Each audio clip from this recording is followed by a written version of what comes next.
Hey everyone, welcome. So today we're diving into something that's quietly creeping up on a generation that probably isn't even thinking about it. We're talking about high blood pressure. And trust me, it's not just a problem for your parents anymore. All right, let me ask you something. When I say high blood pressure, who do you picture? I bet it's someone like your parents or maybe your grandparents, right? Yeah, that's what most of us think. But it's time to seriously update that mental image. Because the reality is kind of shocking. There's a huge rise in high blood pressure among young Nigerians. We're talking people in their 20s, 30s, and 40s. This isn't something to worry about down the road. Nope. It's happening right now. And the scariest part? Most people have absolutely no idea. Yeah, that's why we're calling this a silent generational threat. You've probably heard hypertension called the silent killer, and there's a really good reason for that. It often has zero symptoms.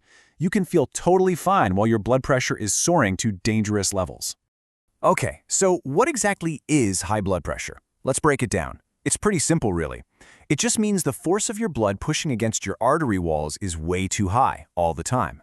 Think about it like this. Imagine water pipes with too much pressure running through them 24/7. Sooner or later, that's going to cause some serious damage. Well, that's what's happening inside your body.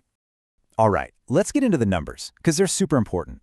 A healthy, normal blood pressure is anything below 120/80. Now, if your numbers are consistently hitting 140/90 or even higher, well, that's the red zone. That's high blood pressure, and it's a huge deal. And why should you care? Especially when you're young and feel invincible, because this constant pounding pressure does damage over time. It's not a one-off thing. We're talking about a seriously increased risk of a heart attack, a stroke, kidney failure. It can even shorten your life. It's like a slow, quiet poison, just wearing away at your health from the inside. Okay, so the million-dollar question, why? Why is this happening to young people in Nigeria right now? Well, it really comes down to the crazy pressures of modern life. First on the list, and this one is a biggie, is salt. Our diet is often loaded with it.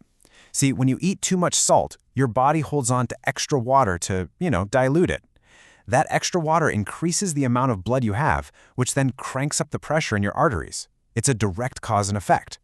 And listen, this is really important. I'm not just talking about adding a pinch of salt to your jollof rice. No. The real enemy is the hidden salt. It's lurking everywhere, in our seasoning cubes, those instant noodles we all love, fried snacks, packaged foods, you name it. It adds up so fast, and you don't even realize it. All right, next up, let's talk about how much we sit. Or, more to the point, how much we don't move. This whole sedentary lifestyle thing has totally become the new normal for a lot of us. And honestly, our bodies are not happy about it. And just think about your average day, right? You're sitting at a desk for work, sitting in traffic for hours. Then what? You get home and you're sitting on the couch, scrolling through your phone. All that sitting means less movement, which can lead to weight gain and forces your heart to work overtime even when you're just resting. So we've got food, we've got a lack of movement, but there's another huge piece of the puzzle: stress. I'm talking about chronic day in, day out stress. It's literally like putting your body in a pressure cooker. Your body releases stress hormones that just keep your blood pressure jacked up for way longer than it should be. And let's be real, these aren't just some vague, "oh, I'm stressed" feelings.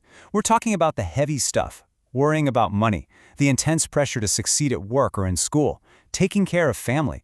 It's a constant grind, and that mental and emotional weight absolutely takes a physical toll. Okay, so if this thing is so silent, how in the world would you even know you have it? Let's talk about the warning signs. But here's the catch. A lot of us are either ignoring these signs or we just have no idea they're even connected to blood pressure. I mean, check these out. Frequent headaches, feeling dizzy or lightheaded, always being tired, feeling your heart flutter, even blurred vision. It is so easy to just write all that off as, "oh, I'm just stressed," or "I didn't sleep well." But these could actually be your body trying to tell you something's wrong. But please, if you only remember one thing from this entire explainer, let it be this. Most people have no symptoms, none at all. That's what makes this so incredibly dangerous. And that is exactly why you have to get your blood pressure checked regularly. I don't care if you're 25 or 35. It is absolutely essential. Okay, I know that was all a bit heavy, but it's not all doom and gloom. Not at all. The great news here is that you have a ton of power. High blood pressure is something you can prevent and manage. So let's switch gears and talk about what you can actually do to take back control. It really boils down to three main things. Number one, fix your plate. That means less salt, more fruits and veggies, simple. Number 2, get moving. Just get your body in motion on a regular basis.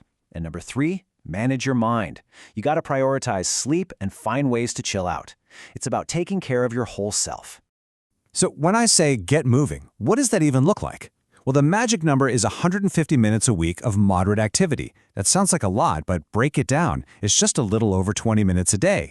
And look, you don't have to become a gym rat. A fast walk, putting on some music and dancing, even cleaning the house with some energy. It all counts. Let's double-click on the food part for a second. Because eating healthy does not mean you have to eat boring salads or food you've never heard of. Absolutely not. You can create an amazing, heart-healthy meal using all the delicious local Nigerian food you grew up with. The whole idea is to keep it simple and affordable.